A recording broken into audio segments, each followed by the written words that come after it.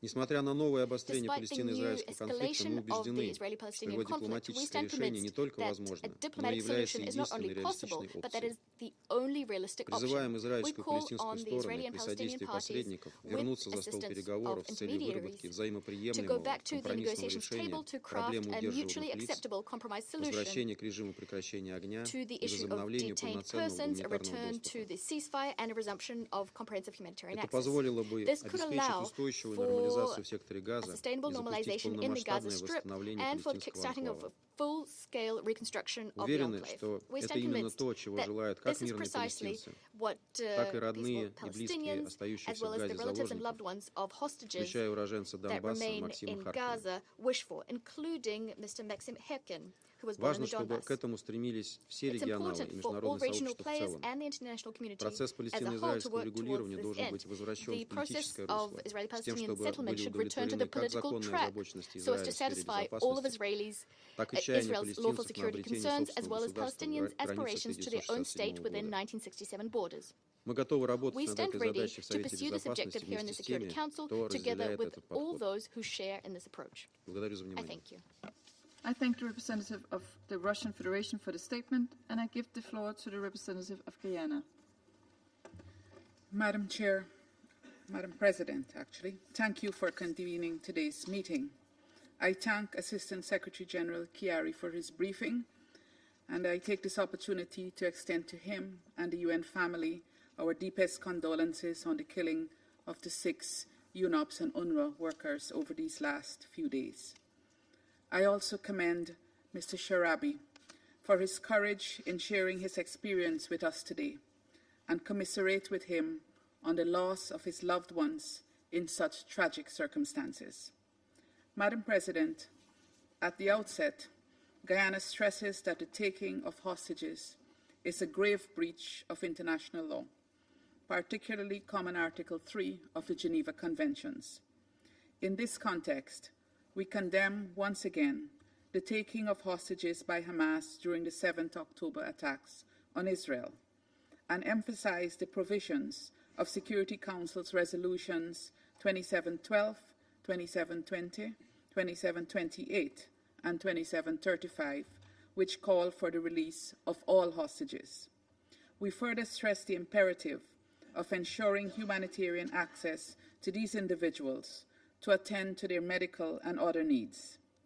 Guyana also emphasizes the obligation of parties to ensure that the remains of anyone who died while being held hostage or detained are handled with dignity and respect. Madam Chair, in the context of the foregoing, allow me to underscore the following 3 points. First, there must be an immediate end to the ongoing hostilities in Gaza to create the conditions for peace, recovery, and for a lasting, just, and comprehensive end to the Israeli-Palestinian conflict. As Guyana has consistently emphasized, recurring cycles of violence between the two sides only hurt the prospects for a lasting peace and place both Palestinian and Israeli civilians at continued risk of harm, including death. It is therefore important to address the factors driving occurrences, such as those witnessed on 7th October. In this context, Guyana recalls member states' commitment, as elaborated in the UN's Global Counterterrorism Strategy, to, and I quote, address the conditions conducive to the spread of terrorism, including but not limited to prolonged, unresolved conflicts, dehumanization of victims of terrorism in all its forms and manifestations, lack of the rule of law, and violations of human rights, ethnic, national, and religious discrimination, political exclusion, socioeconomic marginalization, and lack of good governance, while recognizing that none of these conditions can excuse or justify acts of terrorism, end of quote. Efforts to combat terrorism must continue to take these important factors into account. Second, the Security Council must be at the forefront of efforts to address breaches of international law, which have implications for the maintenance of international peace and security. Given its primary responsibility for the maintenance of international peace and security, the Council should be the first to demand accountability for such breaches. It must also be first to institute measures in keeping with the scope provided by the UN Charter to address violations of international law, including in circumstances where those violations feature as the taking of hostages or the administrative detention of innocent civilians.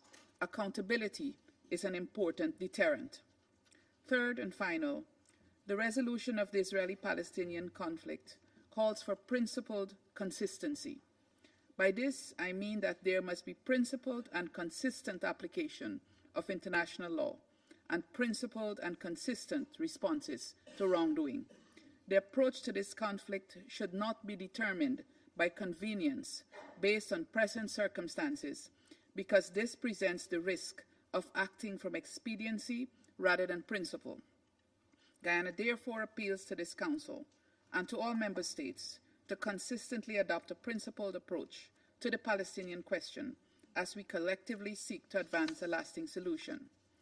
Madam President, allow me to conclude by reiterating the need to bring a definitive end to the Israeli-Palestinian conflict, which keeps manifesting in cycles of violence that produce volumes of hurt to both sides. Let us work to achieve a ceasefire in Gaza, to bring home the remaining men, women, and children, which Hamas took hostage from Israel, and the Palestinians detained in Israeli jails without charge, and to end the aid blockade on Gaza, which is once again stifling Palestinian civilians. Guyana is prepared to do its part to this end in compliance with international law. I thank you. And I thank the representative of Guyana for the statement. I shall now make a statement in my capacity as the representative of Denmark. Mr. Sharabi, thank you for your courageous testimony today.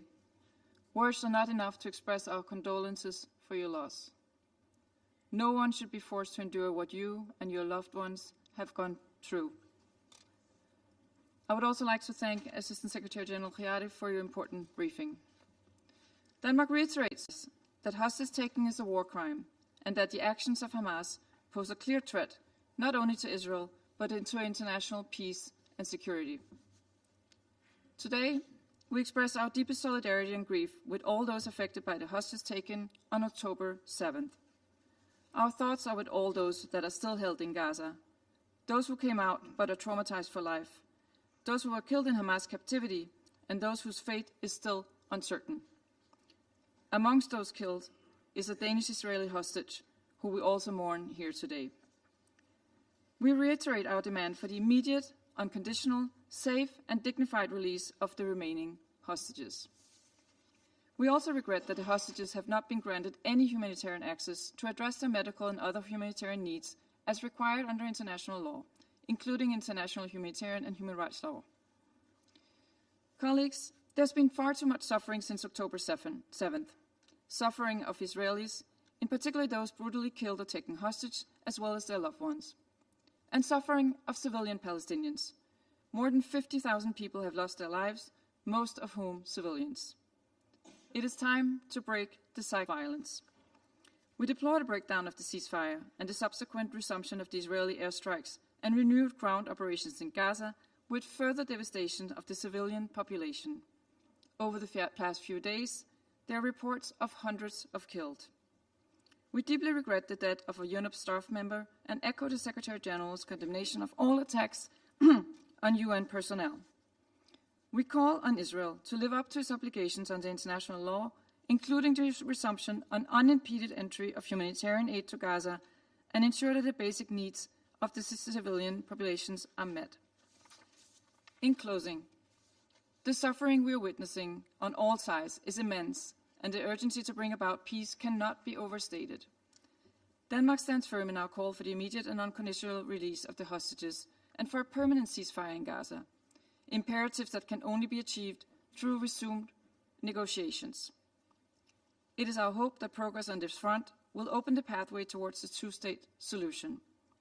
For the sake of those who have suffered, both those in Gaza and those such as Mr. Sharabi, and for those future generations of Israelis and Palestinians who deserve to live in peace. I resume my function as President of the Council.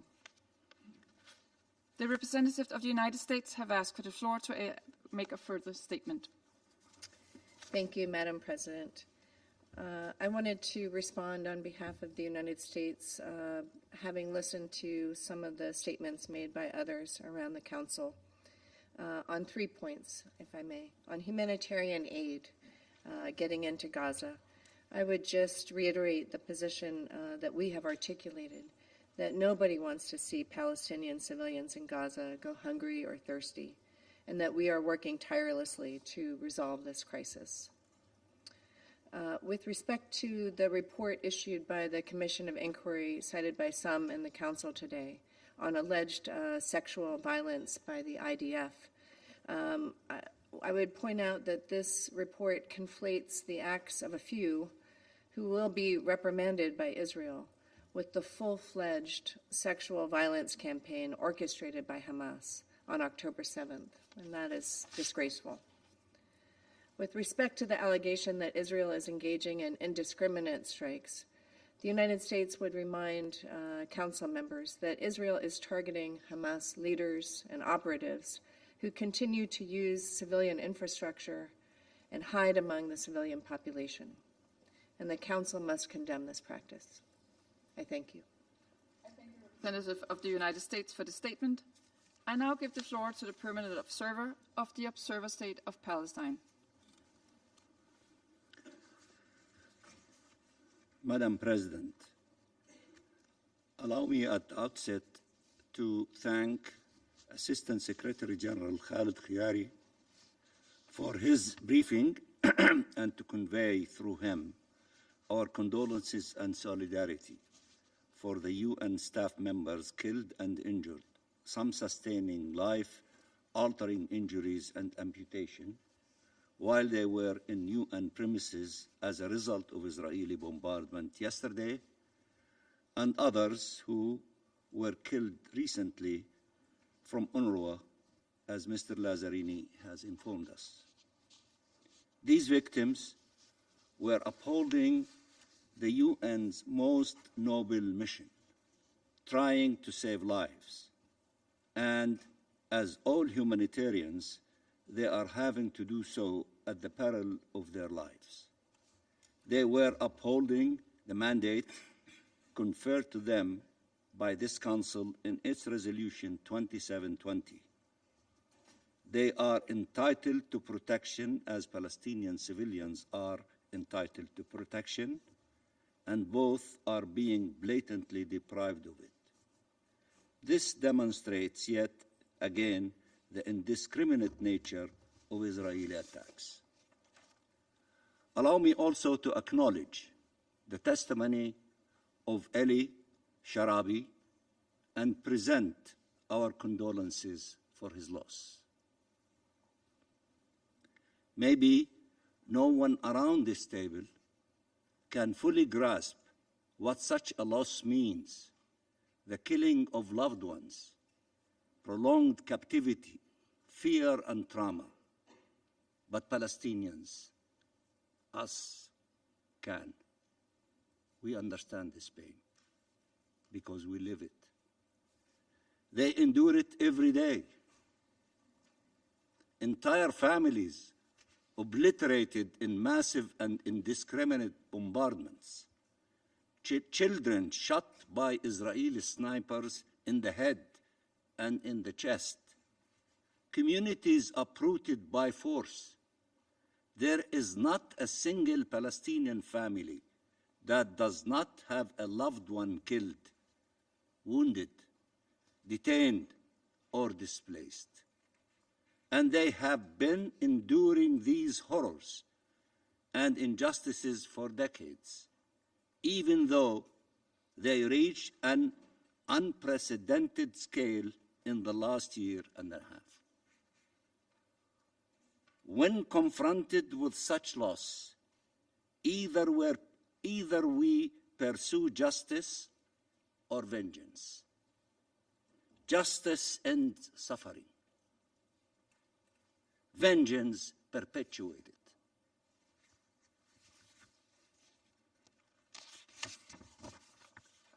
Madam President, we will not accept incitement against Palestinian civilians. We will not accept excuses for their killing and maiming and torture. We will not accept justification for collective punishment. We saw Israelis calling for and cheering on genocide.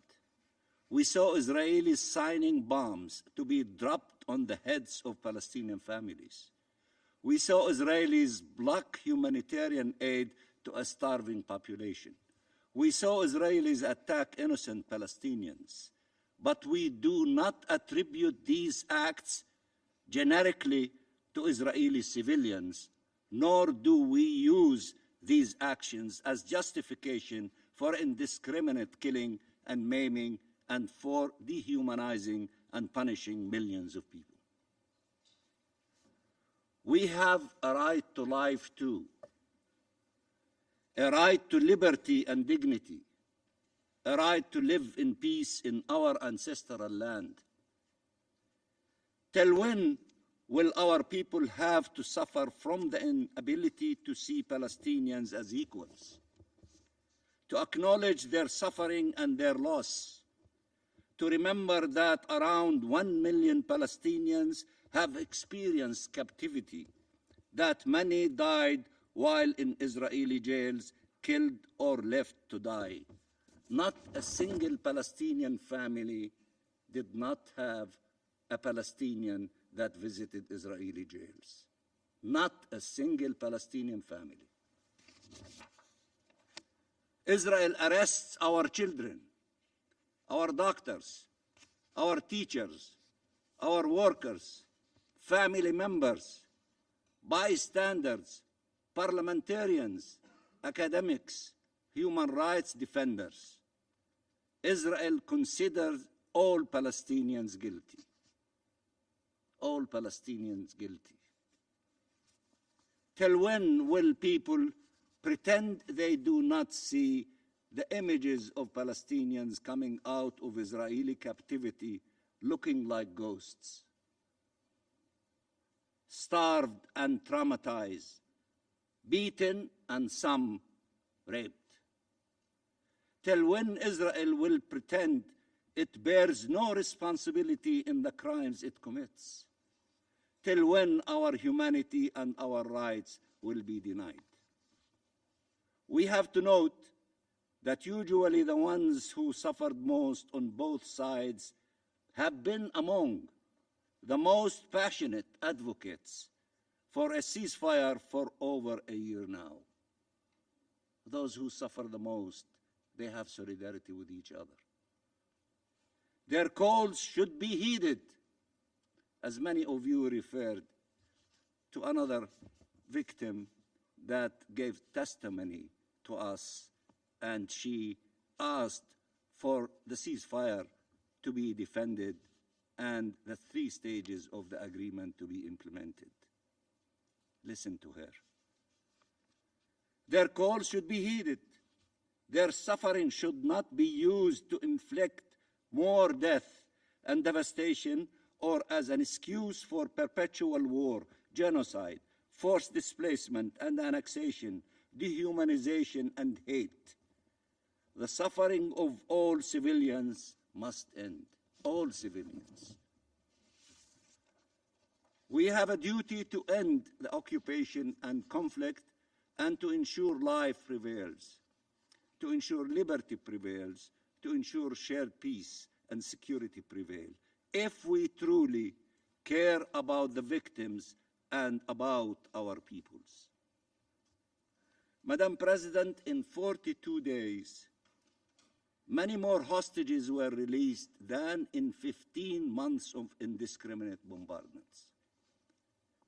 If Netanyahu truly cared about the hostages, he would not have shattered the ceasefire that was allowing for their release.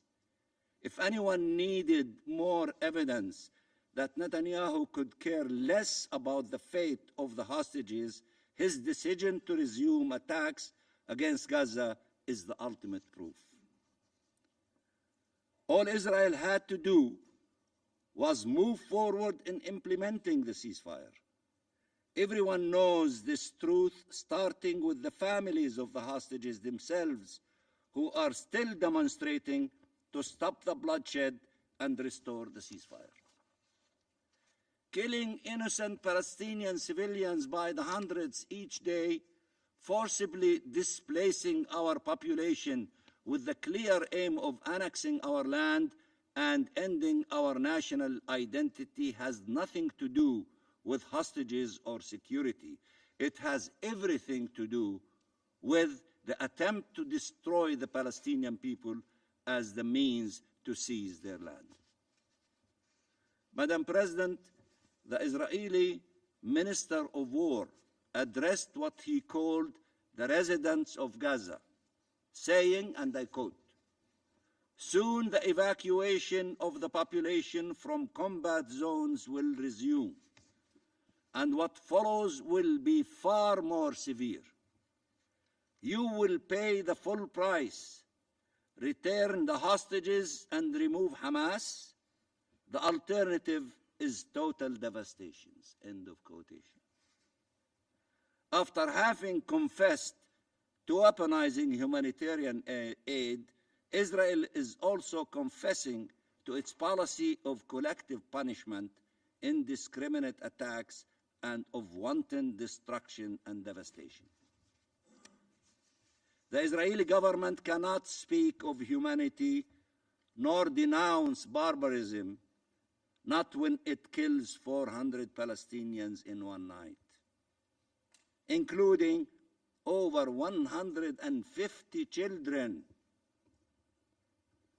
representing one of the largest single-day child death toll in the last year. Not when it killed 50,000 Palestinians, maimed over 100,000 Palestinians, and destroyed the lives of 2 million people. Not when it is starving our people. Not when it is forcibly displacing them. Not when it is abducting thousands and subjugating them to torture and beating and degrading treatment and sexual violence. Not when it is detaining the corpses of hundreds of Palestinians, denying their families the right to provide their loved ones dignified burial. Israel considered it is barbarism only if it attributes to the act of Hamas, but it is justified if it is committed by Israel. It is barbarism if the act is against an Israeli, and it is legitimate if the act is against a Palestinian. Look at this, despicable, double standard. Israel has a right to kill and maim, to arbitrarily detain and torture, to displace and destroy and devastate, and we have the right to die and disappear. That is not how international law works. There are prohibited actions regardless of the identity of the perpetrators and regardless of the identity of the victims. There are protections afforded to all civilians regardless of the nationality, religion, and race. These prohibitions and protections must be upheld. Madam President, civilians should not be harmed. Civilians should not be harmed. They should not fear being killed in their houses or abducted from their homes. Families should not be torn apart. They should be reunited in life, not in death. Reunited in life, not in death. We have been pushing for a ceasefire that guarantees this aim, while Israel continues advocating for more killing and more destruction. There is no military solution to this conflict. You cannot kill your way to a solution. You cannot negate the millions of Palestinians. We are rooted as olive trees deep in our land. You cannot kill all of us. Again, there is no military solution to this conflict, and you cannot kill your way to a solution. The Israeli government is trying to convince its people that killing, dispossession, and displacing Palestinians is the only way forward, while we have, even in the midst of this genocide, continued to plead for achieving our freedom through peaceful means. Our president from this chamber said, I am ready to negotiate and to talk peace. And for those who said Ramallah is so close to Jerusalem, he is ready in Jerusalem and in Ramallah and everywhere to talk peace for those who are ready and willing to talk peace.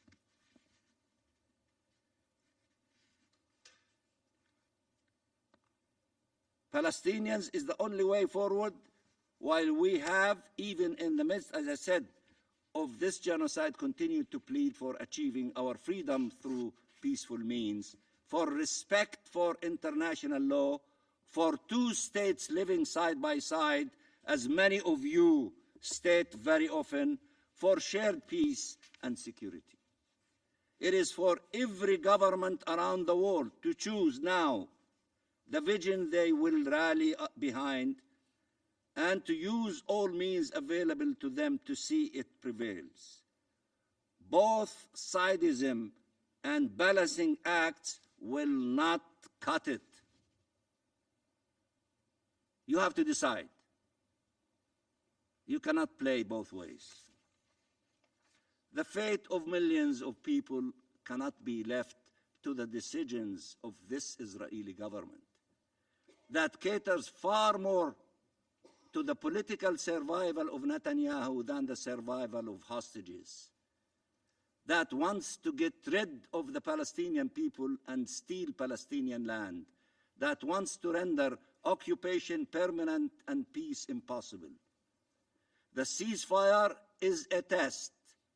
Failing at it means only prolonging the agony and suffering caused by today's horrors, but setting the stage for horrors to come.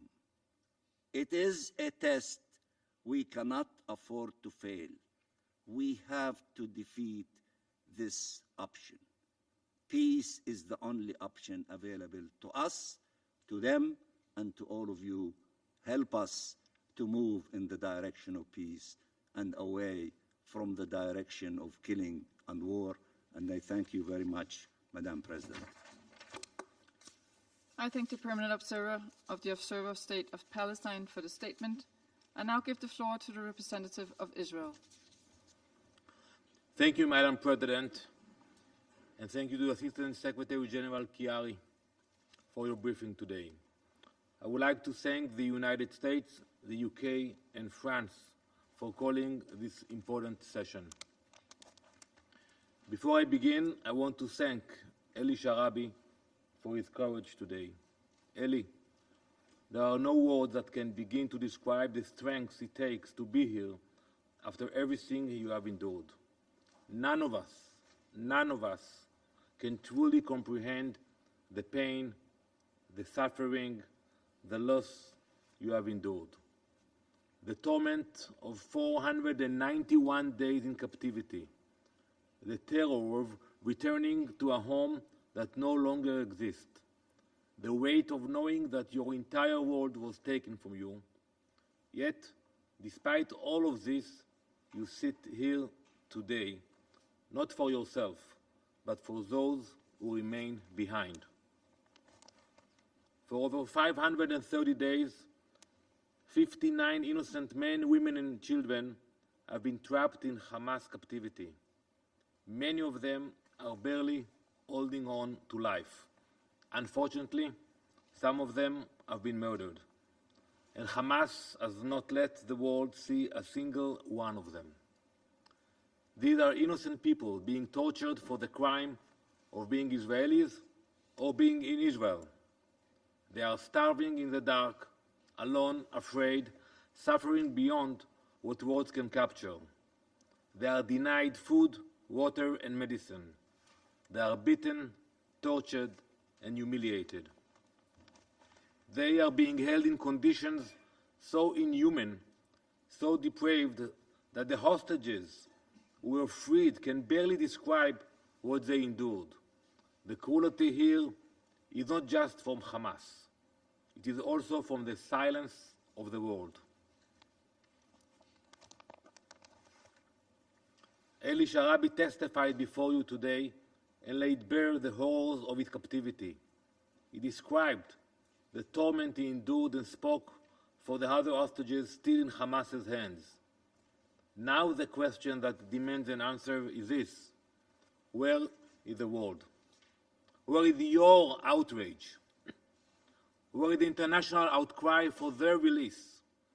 Where is the demand from every nation to bring them home? Since October 7th, you have passed 77 resolutions in this chamber. There has not been a single resolution condemning Hamas. Meanwhile, there are those in this chamber who refuse to even mention the hostages. Algeria, you have spent months in this room condemning, accusing, and criticizing Israel. But when a human being sits before you today, after enduring the worst of humanity at the hand of those you defend, you could barely acknowledge his presence. You couldn't find the decency to even say his name. That is outrageous. And the world can see it. For 530 days, you have erased the hostages. You have spoken about Gaza without mentioning the crimes of Hamas. You have debated humanitarian assistance without acknowledging the humanitarian crimes Hamas is deliberately inflicting on the hostages. You have had the audacity to talk about a ceasefire without demanding that those held in Hamas's terror tunnels be freed. How can you claim to stand for international law while ignoring the hostages? How can you speak of human rights when you refuse to recognize the most horrific human rights abuse in this war? How can you sit in this chamber, look Eli Sharabi in the eye, and say nothing? The massive amounts of humanitarian aid that Israel has facilitated, coordinated, and allowed into Gaza have reached every segment of the population except one: the hostages. While Gazan civilians benefit from food, medicine, shelter, and support, these innocent individuals languish in conditions that defy human comprehension. Those hostages have not seen an ounce of that aid. Think how many trucks, how many containers. We listen to you, Eli, that you got a quarter of a pita a day. There are so many on this council, you, who never fail to scream for more aid, more trucks, more shipments, more access, yet you have never once demanded that a single piece of that aid be delivered to our hostages. Not a single word has been spoken. Not a single demand has been made. Not a single resolution has been passed insisting that those in the most desperate need of humanitarian assistance actually receive it. The UN's inaction on the plight of the hostages is a moral collapse of the highest order. To be clear, it's not just this council that has failed. The entire UN system has forsaken its responsibility. So many agencies that claim to be the protectors of humanity have abandoned the hostages entirely. Where was the Security Council? The General Assembly? OCHA? UNICEF? The so-called Human Rights Council? The Red Cross? The Red Cross has not conducted one visit, one inspection. We heard the absurd equation you made about the detainees in Israel. They have 3 meals a day. They have medical treatment. They have visitations of the Red Cross. Before the war, they had visitations of families. How can you compare it? The Red Cross had no one inspection or spent one moment with the hostages in Gaza. And yet, for 530 days, the Red Cross has continued to act according to Hamas's playbook. Colleagues, there is one absolute certainty in this situation. The war will not end until the hostages are freed. Israel did not choose this war. Hamas did. It was Hamas that invaded Israel and Eli's home. It was Hamas that slaughtered our people, and for 3 months it was Hamas who stalled negotiations. Hamas was given the chance to extend the ceasefire. Hamas was given the opportunity to bring relief to the people of Gaza. Hamas was given a choice, and they chose war. Therefore, Israel has resumed its military operations against Hamas with increasing force. The IDF is striking Hamas terror targets throughout the Gaza Strip. Terrorist infrastructure, weapons stockpiles, and command centers are being dismantled. This will continue. This will continue until every last hostage is home. This war does not end with hostages left underground. This war does not end until Hamas is defeated. The choice is simple. If you want a ceasefire, then pressure Hamas to release the hostages immediately. Madam President, Eli Sharabi should not have to be here today. He should have never been taken. He should have never been starved, chained, and brutalized. He should have never lost his wife, his daughters, his brother. And yet, here he is, a survivor of the worst of humanity, asking the world to save those still trapped in that nightmare.